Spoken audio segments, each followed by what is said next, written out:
A falta de pan. Y sé feliz. Soy Diana Zainos, tu guía durante este emocionante viaje hacia el bienestar integral. Aquí encontrarás entrevistas con expertos, inspiradores testimonios y consejos prácticos que podrás aplicar en tu día a día. En A falta de pan, creemos que la salud es mucho más que lo que hay en tu plato. Es una combinación de hábitos, emociones y decisiones que te ayudan a vivir tu vida mejor. Prepárate para nutrir tu mente, tu cuerpo y tu espíritu. Sincronízate con nosotros cada semana. Comienza tu viaje hacia el bienestar integral con A falta de pan. Te espero. Soy Diana Zainos, Nutrición y Bienestar. Hola, bienvenidos, bienvenidas a todos a nuestro podcast A falta de pan.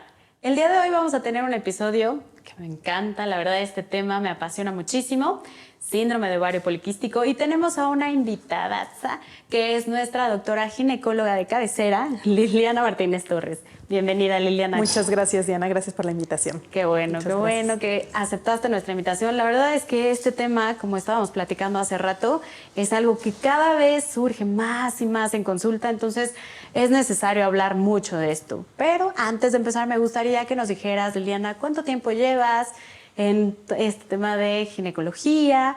¿Quién eres? Algo breve nada más para que todos te conozcan y te amen tanto. Perfecto, muchas gracias, Diana. Yo soy Liliana Martínez Torres, soy ginecóloga y obstetra. Entonces me ocupo de la salud de la mujer desde su primera menstruación hasta la menopausia. Y damos todavía a veces un poco más de seguimiento en la posmenopausia, ya después hablaremos de eso también. Yo llevo desde el 2013 trabajando en el área ginecológica, entonces ya llevo algunos añitos, diferentes manejos que van cambiando también, irnos actualizando y demás, pues para darle siempre el mejor servicio. Muchísimas gracias, Liliana. Y bueno, ahora sí, vamos a empezar con el tema. Primero me gustaría que nos explicaras de una forma breve y también que todos podamos entender ¿qué es el síndrome de ovario poliquístico? Claro, ¿no? El síndrome de ovario poliquístico es la enfermedad metabólica o en general de todo el cuerpo, digamos, más común en las mujeres en edad reproductiva, o sea, entre la menarca, la primera menstruación, y la menopausia. Se tienen que estudiar 3 factores, también luego los desmenuzamos un poquito más, pero sí es una situación muy, muy común, desafortunadamente, y además va acompañado de otros factores que en México, bueno, son súper comunes. Sí, tú como nutrióloga, bueno, especialista, sí. Y en ginecología, pues sí tiene mucho que ver, mucho que ver. Ok, muchísimas gracias. Y ahora hay algo que de repente también hay confusión en la consulta y me gustaría que viéramos si hay una diferencia o no. ¿Qué es síndrome de ovario poliquístico y tener ovario poliquístico? ¿Lo mismo? ¿Es diferente? No. Para empezar vamos a aclarar una cosa. Siempre les digo a mis pacientes, todas las mujeres mientras estemos menstruando tenemos quistes. Todas en los ovarios. Se llaman quistes foliculares, lo normal de 6 a 12 más o menos. Uno de ellos, están ahí bien felices en nuestros ovarios, y uno de ellos es el elegido, por así decir, que va a ir creciendo, creciendo, creciendo. Se le llama folículo dominante o primordial. Y ese a la mitad del ciclo, ya que llega a cierto tamaño, se revienta, libera el óvulo y gracias a eso ovulamos, si no, no ovularíamos. Entonces, ¿por qué lo comento y por qué siempre hago la aclaración? Porque muchas veces mis pacientes son de, vine porque me hice un ultrasonido por curiosa, sí. y me dijeron que tenía quistes. Pues todas tenemos quistes, ¿de acuerdo? Ahora, ovario poliquístico son exclusivamente los hallazgos que se dan en el ultrasonido, donde el ovario aumenta de volumen y tiene un volumen más de 10 centímetros cúbicos o tiene más de 20 quistes, ¿no? Les decía que eran 6 a 12, lo normal, entonces más de 20 quistes. También por eso les digo, se dice por eso ovario poliquístico y no quístico, ¿no? Es un exceso de quistes. Y la otra es que la forma o la distribución de los quistes foliculares usualmente están repartidos en todo el ovario, pero cuando hay esta patología se van como en collar de perlas, decimos nosotros, literal se van a la periferia por características de ellos mismos que no son normales y por eso se van a la periferia. Esos son los hallazgos por ultrasonido de ovario poliquístico y solo estamos hablando de ovario poliquístico. El síndrome ya me implica otros 2 factores, otras 2 características. ¿Y cuáles son esos otros 2 factores? El primero es ciclos anovulatorios o ciclos y por tanto se van a expresar en ciclos irregulares en la menstruación. Y el segundo, datos de hiperandrogenismo en español. El hiperandrogenismo Explícanos. es el exceso de andrógenos u hormonas masculinas que todas las mujeres tenemos. Claro. Pero hay ciertos niveles. Si se elevan de más estos niveles, me van a dar datos clínicos que nosotros podemos ver, que ustedes pueden ver también, donde hay un exceso de acné en cara, pecho, espalda, o también exceso de vello. Es normal, como un poquito de bigote todas tenemos, ¿no? Pero ya un exceso, ya lo vemos más grueso, o la barba, es muy obvio aquí también la barba. Una pregunta clásica es el vellito en la areola, todas tenemos, pero si ya es demasiado grueso y mucho más, o sea que sí nos rodea toda la areola, pues tampoco es normal. Las mujeres tenemos una distribución del vello como en triángulo, del vello púbico. Pero si es como los hombres, que es como en rombo, es una distribución androgénica, ¿no? Entonces nos hace sospechar de ya un exceso de andrógenos. Entonces, recapitulando, para el síndrome de ovario poliquístico nos tiene que cubrir 2 de 3 características. Una, datos por ultrasonido de ovario poliquístico. Ya quedó. 2, datos de hiperandrogenismo, ya sea clínica o por laboratorio. Y 3, ciclos anovulatorios o menstruaciones irregulares. Ok. Bueno, vamos desmenuzando. Vamos bien. Poquito a poquito. Sí, exacto. Entonces, ¿cómo es que yo puedo llegar a sospechar, no? Si de repente digo, porque me pasa, digo, y yo creo que a todos los especialistas de la salud de repente vemos y es, ya tengo esto, yo creo que ya tengo el otro, ¿no? Entonces, ¿cómo empezamos a sospechar nosotros? De repente es, soy irregular, puede ser que ya tenga síndrome de ovario poliquístico. ¿A dónde tengo que estar como atenta y decir, sí, tengo que acudir? Claro. Digo que ya es una regla acudir, por favor, al ginecólogo. Para empezar, lo ideal es estar yendo cada año a mis revisiones anuales y aprovechan a hacer ultrasonido justamente. Siempre nos van a preguntar sobre nuestros ciclos menstruales. Entonces, por favor, ya sé que se nos olvida. Sí. Hay aplicaciones, eso es muy fácil y práctico. Y ahí apunten siempre el día que empiezan, el día que terminan. Si hay ciclos irregulares, si ya me retrasé más de 7 días, si a veces puede provocar mucho dolor también en la menstruación. Si ya estoy viendo que sí, de por sí, hasta cierto punto es normal un poquito de acné antes de menstruar, un poquito. Claro, o sea, no que otro. Sí, pero de la nada ya me cundí de granos en la frente y además en el pecho, en la espalda. No, o sea, hay que ser observadoras con nosotras mismas. Si vemos eso, pues entonces acudir pues con el especialista. Ok. Y dentro de estos, bueno, ¿cuáles son los signos y síntomas que normalmente tenemos detectado? Porque, bueno, en el periodo menstrual normalmente decimos, es normal que haya mucho cólico, es normal. ¿Qué cosas alteran, qué factores van a ir alterando ya el síndrome de ovario poliquístico en el periodo menstrual? Aparte de que sea irregular. Sí. ¿Hay algo? Sí, también, insisto, pueden ser a veces más abundantes las menstruaciones también, o menos, o muy cortitas, de que llegan y me dicen, me duraba 5 días y ahora son 2 días y un manchado. No es una menstruación normal, algo está sucediendo. Entonces, cambios en la menstruación como tal, claro que pueden ser unos síntomas, ¿no? O datos de síndrome de ovario poliquístico. El dolor, sigo insistiendo, no es normal.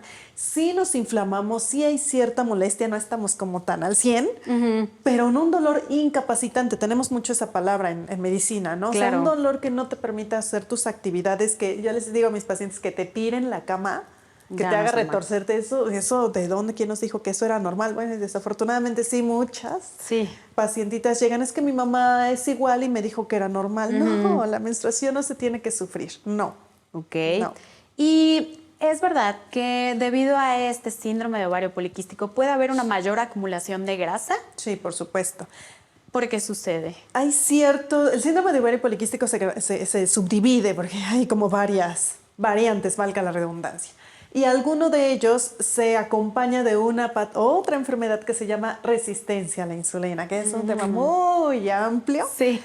Y la resistencia a la insulina, que desafortunadamente me puse a repasar la epidemiología, y más del 50% de la población mexicana podemos tener resistencia a la insulina. O sea, 50%. Muchísimo. O tú o yo ahorita. Sí. Es una moneda al aire. Sí, imagínense. Y la resistencia a la insulina, ¿qué es la resistencia a la insulina? Es una mala adaptación o un mal proceso de los tejidos para ser más específicos músculo, grasa e hígado, mala absorción de la insulina o mala recepción de la insulina y por tanto la glucosa o el azúcar no hace lo que quiere. Exacto. El exceso de insulina tiene efecto en los ovarios también y por eso es que a veces no sabemos qué fue primero, el huevo o la gallina. Síndrome de ovario poliquístico o resistencia a la insulina o primero resistencia a la insulina y luego síndrome de ovario poliquístico. Al final se convierten en una bola de nieve y en un círculo vicioso. La resistencia a la insulina es exceso de insulina, provoca alteraciones en la grasa corporal y puede provocar un mayor aumento de peso o dificultad para bajar de peso también. Ok. Digo, es un tema muy amplio, la verdad, lo de la resistencia a la insulina y lo vamos a tocar ahorita adelante, pero algo que me gustaría saber, porque luego es como, tengo síndrome de ovario poliquístico y entonces ya tengo resistencia a la insulina. No siempre, porque hay unos subtipos de síndrome de ovario poliquístico que no tienen resistencia a la insulina o no se acompañan de, y hay otros que sí. Entonces, no es la regla. Prácticamente yo como ginecóloga, la verdad es que sí es un estudio obligado. Si estoy viendo alteraciones menstruales, pido el índice OMA o el Quantos o de hemoglobina glucosilada, o sea, ciertos laboratorios. Y si no lo hay, pues qué bueno, pero sí, tomar las medidas necesarias multidisciplinariamente siempre, ¿sí? Claro. Para favorecer un mejor metabolismo. Ok, muy bien. Y bueno, una vez que ya me dijeron, tengo síndrome de ovario poliquístico, ¿cuál es normalmente ese tratamiento que debo llevar? ¿Algún cambio que tienen que llevar las pacientes? Sí, claro. Ya sabemos, pero... Claro, sí, ya sabemos. Yo les decía a mis alumnos, ya los voy a tener mareados si no me interesa. Dieta y ejercicio, siempre. Claro. La palabra dieta de pronto está estigmatizada y bueno, tú como nutrióloga sabes que es mucho más. Entonces yo prefiero decirles un buen régimen alimenticio o una adecuada alimentación guiada por nutriólogo, porque otra cosa que también es importante aclarar, los médicos, a menos que hayamos tomado una educación específica para alimentación, no sabemos indicar planes alimenticios. Gracias, Liliana. No sé, como receta y o sea, sabemos todo, sabemos lo básico, pero no son los mismos requerimientos que tú tienes a los que yo tengo. Claro. Así de fácil y sencillo. Entonces, sí guiarse por el nutriólogo para una adecuada alimentación. Sobre todo si hay resistencia a la insulina, porque si de pronto se consumen carbohidratos, azúcares, glucosa, demás, claro que van a forzar al páncreas, que es el órgano que produce la insulina, van a forzarlo a trabajar mucho más y entonces están explotando esa maquinaria. Claro. No, entonces la alimentación es importantísima. El ejercicio, ¿por qué? A mí la verdad me cae bien gordo el gimnasio. Sí, normal, a mí también. Pero la evidencia científica dice que la actividad que nos aumenta la masa muscular ayuda a liberar una hormona que se llama hormona transportadora de hormonas sexuales. Y esa fija al exceso de testosterona o andrógenos, que, como dijimos, algunos casos de síndrome de ovario poliquístico se acompaña de. Sí, los tienen. Entonces, si yo hago ejercicio y me aumento esta hormona por el ejercicio, me van a disminuir el acné, el exceso de vello, etcétera, ¿sale? O sea, sí tiene sentido. Además de que reestructura la maquinaria del ovario para que los ciclos también se regulen. Entonces, esa es la base. Y para toda la vida, no para 3 meses ni 6 meses. Sí, ya, de aquí a siempre. Ok. Sí.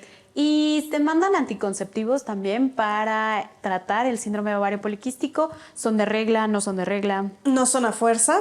Hay que individualizar cada paciente. Otra cosa con la que nos podemos apoyar y se ha demostrado ya la evidencia científica, minoxidil y inositol, que son suplementos alimenticios, funcionan bien para el síndrome de ovario poliquístico y con o sin resistencia a la insulina o la pura resistencia a la insulina también. Claro. Hay otros suplementos que también todavía hay un poquito de estudio, ¿no? Pero pueden apoyar.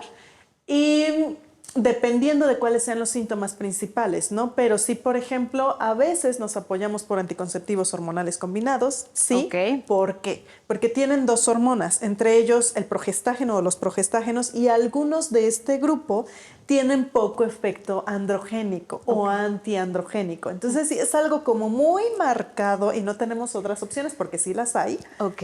Entonces, a lo mejor ya podemos usar los anticonceptivos. O sea, Yo no soy fan, mis pacientes lo pueden ver, no soy fan de mandar hormonales sintéticos por sus efectos secundarios y porque además solo es un maquillaje. Igual, si tengo un barro ahorita acá, me lo maquillo y ya no se me ve, pero me lo estoy quitando. No, ajá, es un paliativo nada más. No. Ya. Ok. ¿Sale? Entonces, sí hay mujeres que sí lo van a requerir y se los vamos a mandar, pero a la mayoría de las ocasiones, de preferencia, no.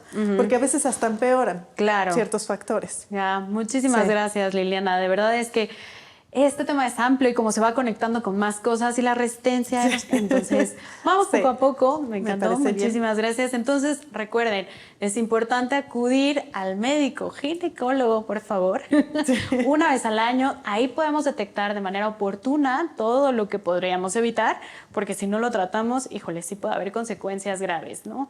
Claro. Y también, acuérdense, ejercicio, alimentación, no lo digo yo, lo dice su doctora. También. Y Liliana, por favor, si nos puedes decir en dónde te pueden encontrar, cuáles son tus redes. Claro que sí, me encuentran en Facebook como doctora Liliana Martínez Torres, todo el nombre completo porque hay colegas que comparten ahí nombre y apellido, entonces todo completo. Y en Instagram como dra.liliana G de gato Y-O. Ok, vamos a compartir también la información y muchísimas gracias por acompañarnos, con gusto. Liliana, gracias. Y a todos ustedes. Entonces, ya saben, A Falta de Pan, su podcast favorito, y los esperamos en los siguientes episodios. Bye, bye.